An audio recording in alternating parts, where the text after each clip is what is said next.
ससुराल की सीढ़ियाँ।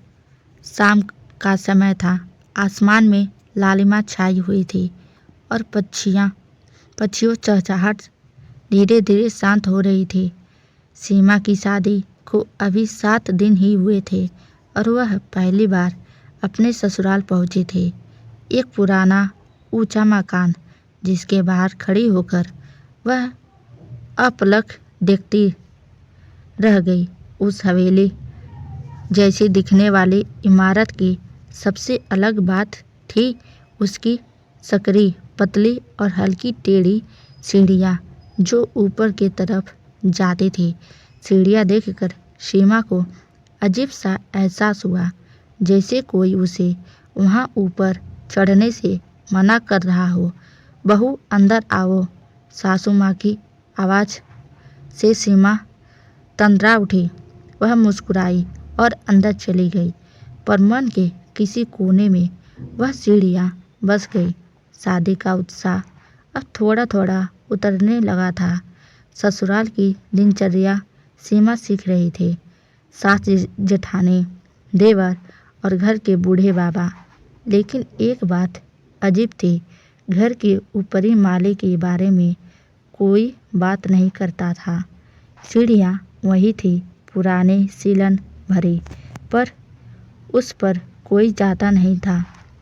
एक दिन सीमा ने पूछ ही लिया, माँ जी ऊपर क्या है? सास ने घबरा कर उसकी ओर देखा। ऊपर मत जाना बहू, वह फुसफुसाई। ऊपर बंद है क्योंकि वह हिस्सा अशुभ है, वहाँ कोई नहीं जाता। सीमा का मन और बेचैन हो गया। उन सीढ़ियों को देखती सीमा का मन बेचैन रहने लगा था। जितनी बार वह रसोई से झाँक कर उन सीढ़ियों को देखती, उसके भीतर एक अजीब सी कशिश उठती। लगता था जैसे कोई ऊपर से उसे बुला रहा हो, मगर सासू माँ की चेतावनी ने उसे रोक रखा था। एक रात जब सब सो रहे थे, वह चुपचाप उठी। बाहर हल्की बारिश हो रही थी। हवेली में हल्की सी नमी और खामोशी तैर रही थी। सीमा धीरे से दरवाज़ा खोलकर सीढ़ियों की ओर बढ़ी। पहला कदम जैसे ही रखा, सीढ़ियाँ कुछ हल्की सी कराह उठी।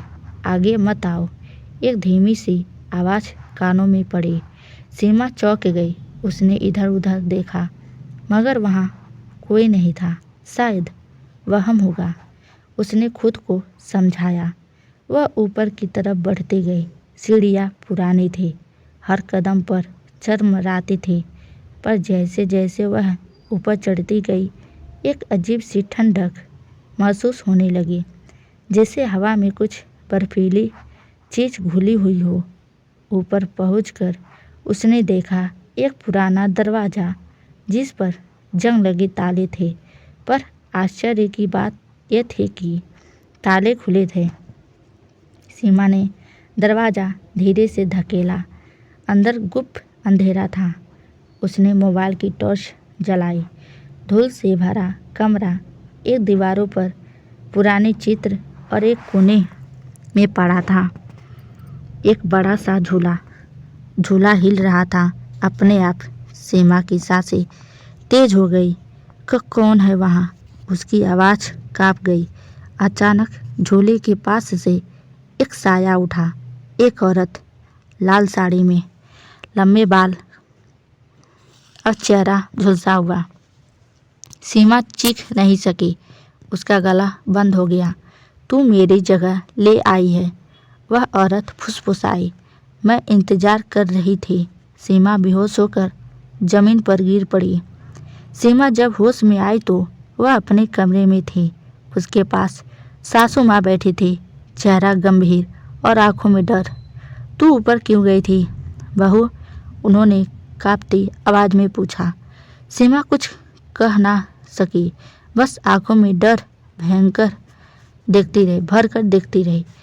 हमने मना किया था न, सासू माँ बोली। जिसे तुमने देखा वह कोई और नहीं, इस घर की पहली बहू थी, उमा। सीमा चौंक गई। पहली बहू? हाँ, उमा। इस घर में 20 साल पहले ब्याह कर आई थी।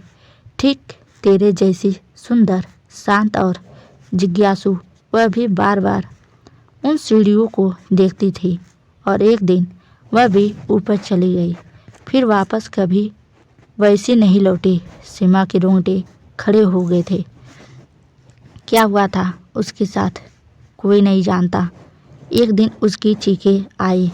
जब हम सब ऊपर पहुँचे तो वह झूले में थी, झुलसी हुई, और तब से वह झूला वही है और उसकी आत्मा भी।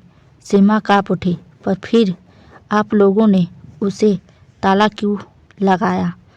उसकी आत्मा अब भी वही है। जो नई बहू आती है उसे अपना जगह लेने को बुलाती है।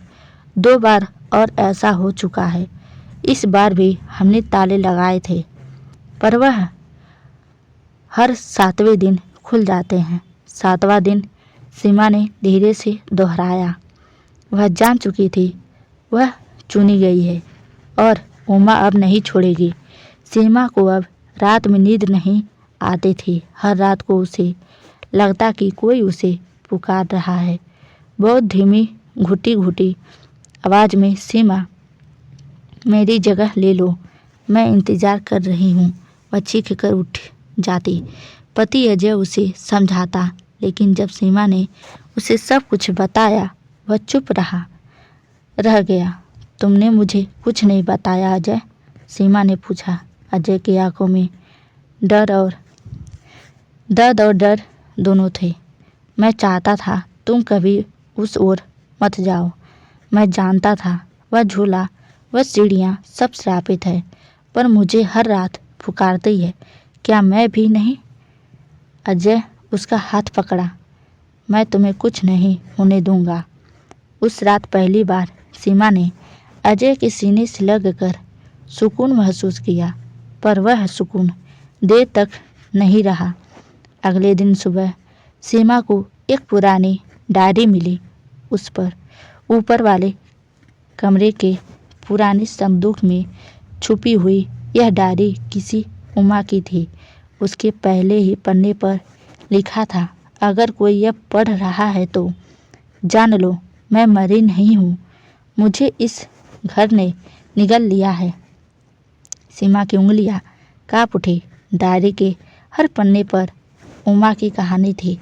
कैसे उसकी शादी हुई, कैसे उसे इन सीढ़ियों की तरफ खींचा गया और धीरे धीरे वह बदलने लगी, रात में नींद में चलने लगी और आखिर में एक दिन वह खुद झूले पर जाकर बैठ गई। और फिर मैं खुद से नहीं गई थी, आखिरी पन्ने पर था, किसी शक्ति ने मुझे वहाँ पर बुलाया था। सीमा का सिर चकरा गया।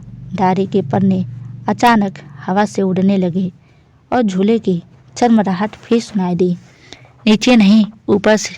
सीमा अब जान चुकी थी उमा की आत्मा अधूरी है।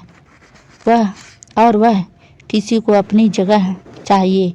हर 7वें दिन जो ताले खुलते हैं वह उमा के आत्मिक चक्र का हिस्सा है। सीमा ने सासू माँ, अजय और देवर को मिलाकर एक योजना बनाई।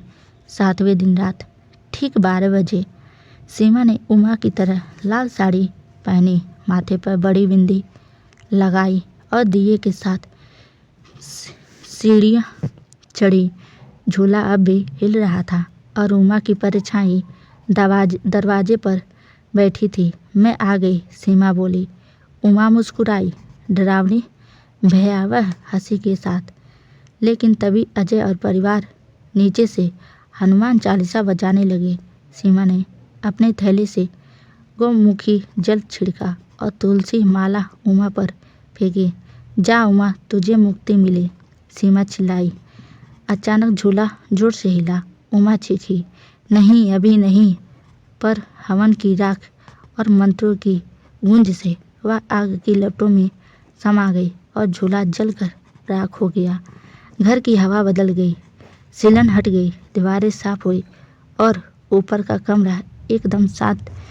ससुराल की सीढ़ियाँ अब सामान्य हो गई थी। सीमा ने डर को जीत लिया। संदेश, जिज्ञासा अगर संयम से की जाए तो भूत भी पीछे हट जाते हैं। अब जब परिवार साथ हो डर भी हार जाता है।